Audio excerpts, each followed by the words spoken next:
Hear that? Believe it or not, summer is just around the corner. Luckily, Armor All, America's most trusted auto appearance brand, has what your car needs to get that perfect summer shine. Plus, now through May 31st, we'll give you $5 for every $20 you spend on Armor All products. That means car wash pods, protectant, tire shine, you name it. Find out how to get your $5 rebate at armorall.com. Armor All, less work, more clean. Terms apply.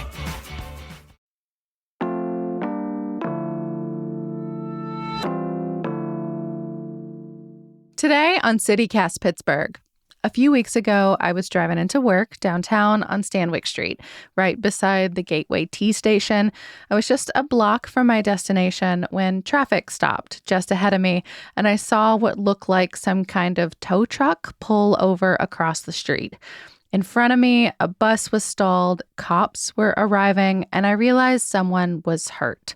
I saw his bike in pieces, his shoes, his water bottle, his helmet, and the ambulance arrive. And even after the man was gone and I'd gotten to work, I walked back over and just stood there on the sidewalk in the rain and watched. Today, in honor of National Bike Month, we are talking about traffic safety here in Pittsburgh and about that man, that cyclist who ultimately died.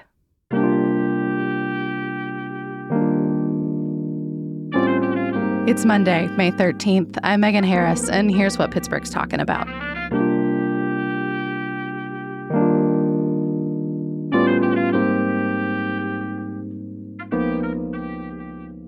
I'm with CityCast Mallory Falk. How are you doing? I'm okay.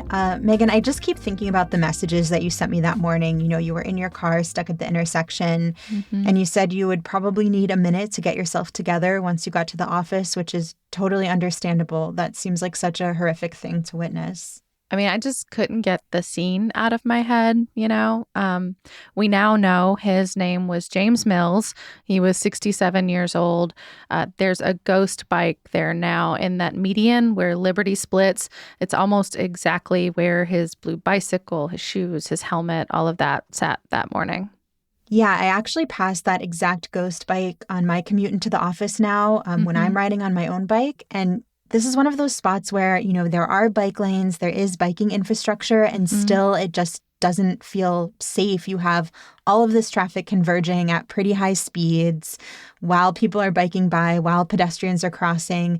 And now that bike is just like a reminder of how dangerous that intersection is. It makes me feel really nervous every time I pass it. Yeah, ghost bikes themselves are like kind of this newer phenomenon, right? Like we've grown up with them, but I guess they've only been around for the last 20 years or so. You paint a bicycle solid white and install it in the spot where a person was killed. They serve both as a memorial to the person, to the cyclist who was struck and killed at the location, but also as a reminder to drivers to be more careful when they're navigating our streets. They need to understand that there's people out there who, are walking, they're biking, they're trying to get where they need to go. And we all need to be careful and drive appropriately, especially when you're in a place like downtown Pittsburgh. That's Eric Borer, the advocacy director for Bike Pittsburgh, which, for years now has been really leading the charge on driving policy change in Pittsburgh and all across Pennsylvania. They envision a city where people don't need a car to get around every day, which, when we're talking about ghost bikes, just feels so far away. It does, but that's part of why we're talking about this right now. You know, Mills died last month, and that was just a few weeks after City Council and Mayor Ed Gainey had formally committed to Vision Zero. I pulled the actual language of the council resolution. It said, quote, reducing traffic fatalities and serious injuries in road traffic in the city of Pittsburgh to zero, end quote. And, now that we've committed to this, it brings Pittsburgh into kind of this international movement or conversation. If they stick to it, it also means bringing multiple city departments together to work on bringing our death toll, what a weird phrase, down to none. Yeah, and the number right now is 20 to 25 deaths a year. That's according to Bike Pittsburgh and the city's crash map. About 1/3 of those deaths are usually pedestrians. There's typically one cyclist per year, and then the rest are people who've died in car crashes. The map, by the way, is worth checking out. It takes a little tinkering to get used to, but it shows all kinds of crashes from 2018 through 2022. So where in the city they happened, the lighting conditions, what kind of crash it was, maybe head on, side swipe, rear end at an angle. And then if anyone was injured or killed. In 2022, it says 25 people died, which would be the high water mark for this period. And in previous conversations from Bike Pittsburgh, they estimate 21 people died last year, so 2023. Those numbers are just way too high. I know the city's also promised to keep working on something called a high injury network map, which is just what it sounds like, a map of known problem areas. Megan, I sent this map to you. Can you tell me what you notice about the labeled yellow lines there? Yeah, that it's basically every major road in the city. So if you zoom out a little, it just looks like a normal map of Pittsburgh.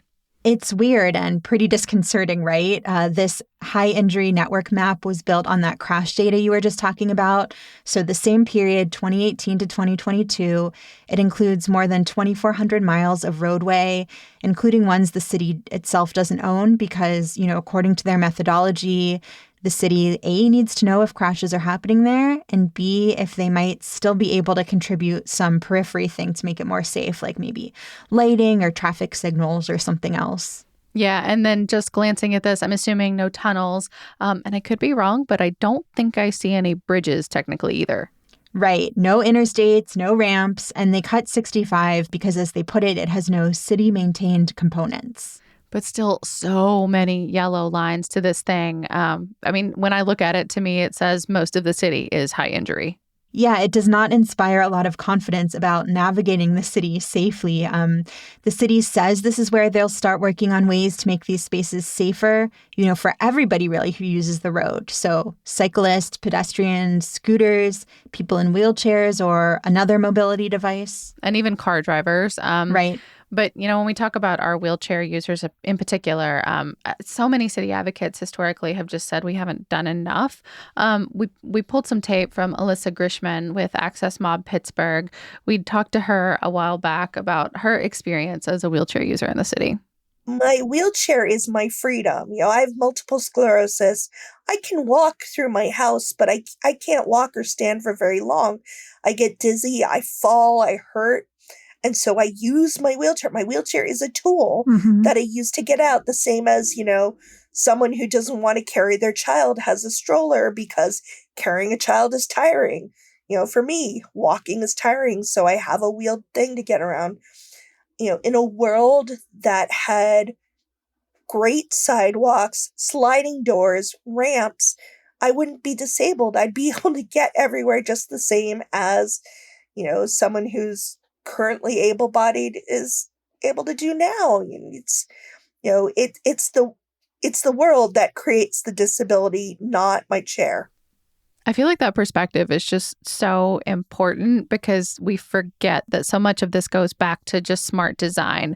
Right. And Alyssa is a huge advocate of our city system 311, which, if you've been listening to this podcast for a while, you have definitely heard us talk about. It's the city's non-emergency, so please come deal with this phone line. Yeah, in the past, I'd always thought of it more as the NEBby neighbor line, like that the neighborhood busybody would use to vent about, the color of trim someone used on their house. But I've learned there's a lot more to it than that. Yeah, in this case, it's also a tool that could help with road safety. So friend of the pod, Armin Sammy, is a very vocal advocate for bicycle and pedestrian safety here in the city. He actually created an International 311 Day for folks to celebrate on March 11th every year by going out in groups and helping each other file reports together. Mallory, I was very sad you missed this one. It was right before you came back from your leave. But here he is talking about his approach to using it. You need to have patience.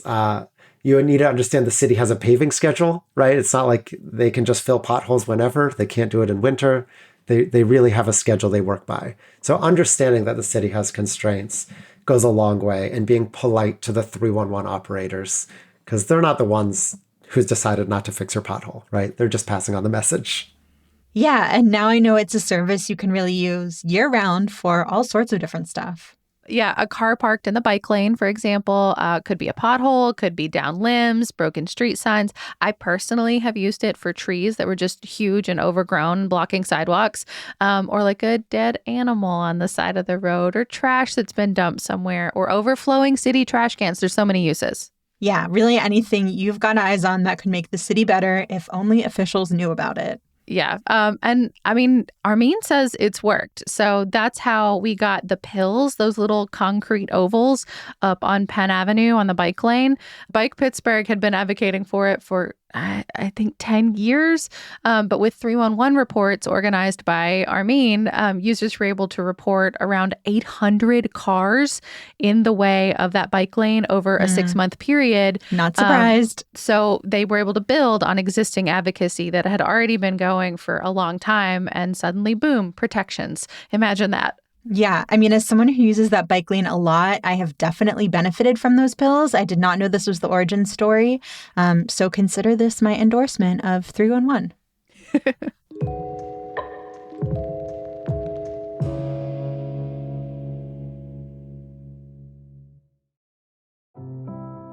The show today is brought to you by an incredible local resource, AIDS Free Pittsburgh, and their pledge to end the HIV/AIDS epidemic in Allegheny County by 2030. If that is a cause that is close to your heart, make sure you're around for their biggest event of the summer, the 6th annual Too Hot for July. It is a party, but it is also a chance to get confidential HIV and STI testing for free, plus info on the incredible preventative medicines we have now to keep yins happy, healthy, and feeling your most confident out on the town. So come on out to Allegheny Commons East Park on Thursday, May 30th. Yes, July is in the name, but the event is in May. Don't get confused. May 30th from 4 to 10 p.m. There will be DJ sets, a health fair and marketplace, a ballroom-inspired dance battle, cash bar, food trucks, and more. Plus, a performance by Tony Award winner Alex Newell, a.k.a. Unique from Glee. This is all thanks to True Tea Pittsburgh and so many folks doing the good work out here in the community. So do not miss out. Learn more at toohotforjuly.com. It's only a kick, a jump, a block. It's only a serve. It's only a tackle, a run. It's only for the fans. After all, it's only pressure. You got this. Adidas. So, Megan, do we know how many people actually use 311? The city told us that they processed about 103,000 requests in 2023. Wow. That's the number of reports, right? Not the actual number of people, because I'm sure there are some frequent flyers. Yes, that is the number of reports. Armin tells the story of a guy who was just incensed this spring at the city for not plowing the bike lanes after our last big snowfall, and submitted over 100 reports by himself for 2 days straight. Wow, that is commitment. So like this whole thing is a dispatch service. So if you call, they do try to triage the need and send someone out when they can. And like Armin said, sometimes it's just like not the time of year that they can do your request, but they put it on a list for later.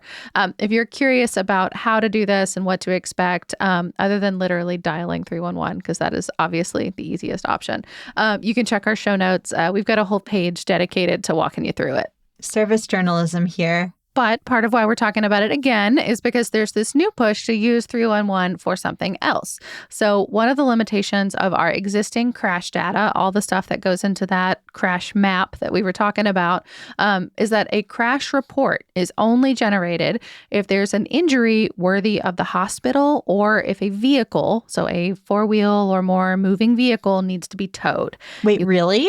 Yeah. So that was new information to me this year. So you don't tow a bicycle, obviously. Right. If a car hits you as a pedestrian and you're okay, but maybe your life was in danger, there's just no record of that. So the city's Department of Mobility and Infrastructure has started telling users to please file a report using 311 if you experience what they're calling a quote unquote near miss. This is wild to me that this is the avenue for recording these near misses and trying to get data on this, like the line that you're supposed to call for tree branches. I mean, I think it's kind of brilliant. Like, it's an existing city infrastructure. They already have a method for going about it, and it allows them to like tap into people that are already doing it to do this other thing that they also need like user generated info for. I think it's cool. What about if I don't get hit, but there's like a really close call, like I have to dramatically swerve out of the way of a car or slam on my brakes or something? All things that I've had to do, especially in this downtown area. Mallory, I'm pretty sure I've seen you do at least one of those things in like the last few weeks while we're both commuting in at the same time. Uh-huh. So you report everything. So a near miss, quote unquote, may be an imperfect term, but it's factoring in multiple things. So it could be that you did get hit in some way, but you are okay. Your bike is okay, but like you experienced something that left you feeling shaken, but physically okay. Yeah. There could be not getting hit, but feeling like you're in danger or, actually being in danger. And there could be not getting hit, but being just scared, being put in a position in traffic that you should just never need to be in.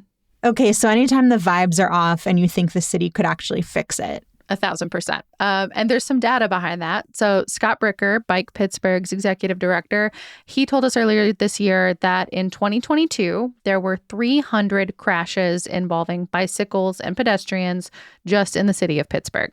Now, I crossed that with the city's crash map, and they show 224. But Bike Pittsburgh sometimes tracks things that don't make it into official reports, so we'll split the difference. Anyway, we can extrapolate that those are just the people that needed to be hospitalized or taken in for treatment. So none of the other people who experienced something sketchy or maybe got very minorly hurt and walked away, like we don't know for sure if they were captured at all. So I think it's really cool and important that we figured out a way to track some of this, reporting where you were, what you experienced to 311 so that we can get this more accurate picture of our problem areas and add some more nuance to that high injury network map we were just kind of laughing about. Right, because it shouldn't take someone getting like grievously injured or dying for these spots to be on officials' radars. Mm-hmm. I wonder what the difference in terms of numbers will be, but I guess it's probably too soon to tell. I mean, officially, yeah, I think it probably is. But I was actually texting with Armin this morning because he started asking for folks to do this to, file their near misses with 311 back in March. And he says he thinks it's working. So if you look at our city's historical crash data right now, for example, around that intersection where James Mills was fatally hit, there's just not much there. So what I saw was 2 incidents in 5 years, a pedestrian injured in 2018 and a bicyclist that was sideswiped in 2021. Just 2. But in a few months of just anecdotal data collected by Armin through users of his product, Dashcam for your bike, look at this heat map he sent over. Mallory, I'm sharing the graph that he sent me. Oh, wow. This is really telling. Like there's some scattered around the East End, a little on what looks like East Carson Street. I'm seeing a few on the north side. But the rest are downtown, and the brightest spot is that same intersection where James Mills was killed. Yeah, which I think speaks to something that Eric Borer, the advocacy director with Bike Pittsburgh, told me too, that it's been really hard to quantify before now, but people who bike and walk in Pittsburgh know that this intersection really sucks. You know, Mallory, that this intersection sucks. So now this gives them an opportunity to finally gather some data and maybe move the needle on getting a more permanent solution to a longstanding problem that very recently resulted in loss of life. I really hesitate to call this an accident. I don't like using that term. And, it's like when you have a situation where you have an on-ramp from a highway entering a dense city network where you have people walking, you have people biking. We know that there's going to be crashes, but this is what we're dealt with and what we're pushing for, and we're hoping that the city can correct. Yeah, and so that's what Eric says. All of this is about applying data to issues that people have been aware of, but to try to get some movement on it, right? Yeah. Something I'm thinking about here, though, is that in some ways, safety measures are really only as good as drivers' willingness to heed them. Like I mentioned at the top of the show, that area downtown, there are bike lanes. There is a traffic light specifically for bikers at the intersection of Penn and Stanwix. And yet, even with all of this infrastructure there, someone still died. Yep. There's still a lot of near misses on that map. Just the other day, I was biking down Penn near Stanwix, and there was a truck just straight up parked in the bike lane. And when the driver pulled out, they drove right over this barrier, this pole that was in the middle of the lane. It just kind of warped as it went under the truck. And so I feel like, as long as there are times when drivers disregard the protections that are put in place, cyclists and pedestrians will not be totally safe on the streets here. Yeah. And I mean, we've had a bunch of new listeners since one of our first conversations with Armin on this show. But it was because of this video he took that went Pittsburgh viral, where a local police officer was parked in a bike lane. And when Armin approached him about moving it, the officer told him to get a life. And I mean, our whole question with that was if a cop is not going to respect the rules around bike lanes, the people that would theoretically be enforcing these rules, what does that say about the city's appetite for change? Yeah. And I mean, for the city to be a safer place for bikers and pedestrians, obviously safety measures are huge, but I think there also needs to be a shift away from our, I guess, car supremacy, you could call it. Yeah. And this idea that everyone, including police officers, can just treat bike lanes as optional. But I think that's one of the really important things, too, that this commitment to Vision Zero is, and I'm going to be idealistic about it. That's the moment where the city is saying, no, this is a commitment. Right. And city council doubles down and says, yep, we're into. So I think hopefully maybe this is step one towards addressing some of that stuff, Mallory. One of the things that struck me from my conversation with Eric was also just acknowledging human error in all of this. People will make mistakes. That is human. That is the human condition. But if we designed better streets for them to be on, where people can't go fast and that prioritized our most vulnerable users, then some of these mistakes wouldn't be so deadly.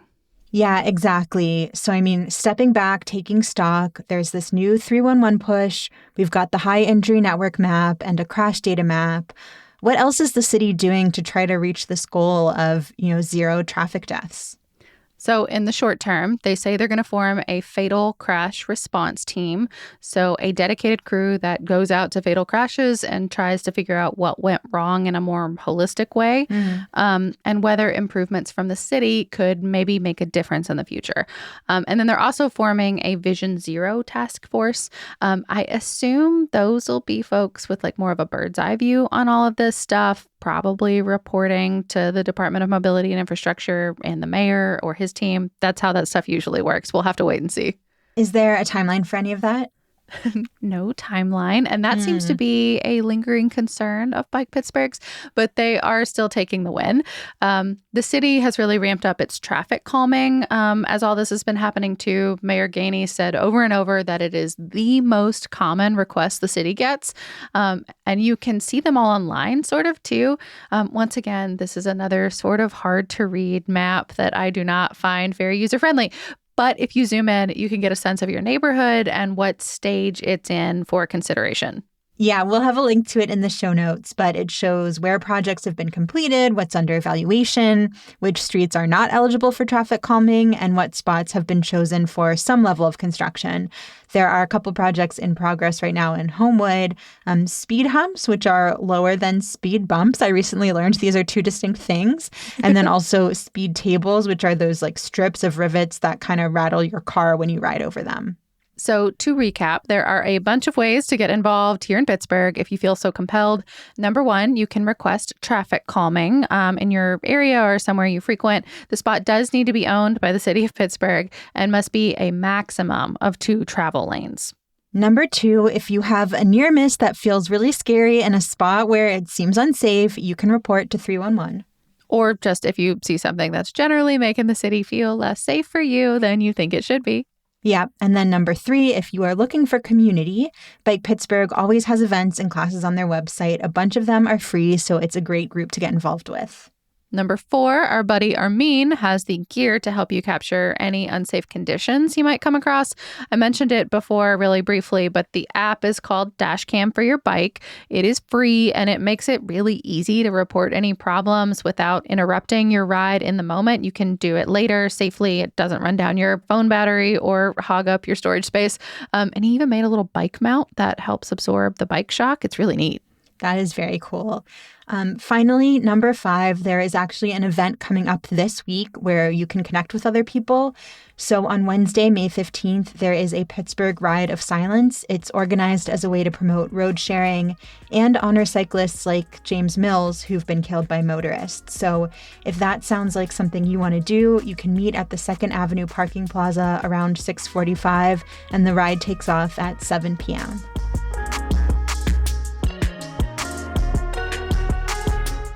That's all for today here on CityCast Pittsburgh. A big thank you again to everyone we met on Saturday at Open Streets. We will be at the future ones, so we will let Jens know about that when we get dates and locations. We're really excited to spend the summer hanging out with y'all in the streets. If you enjoyed the show, please tell someone, rate us, leave us a nice review, and of course, make sure you're subscribed to our Hey Pittsburgh newsletter. We'll be back tomorrow with more news from around the city. Talk to you soon.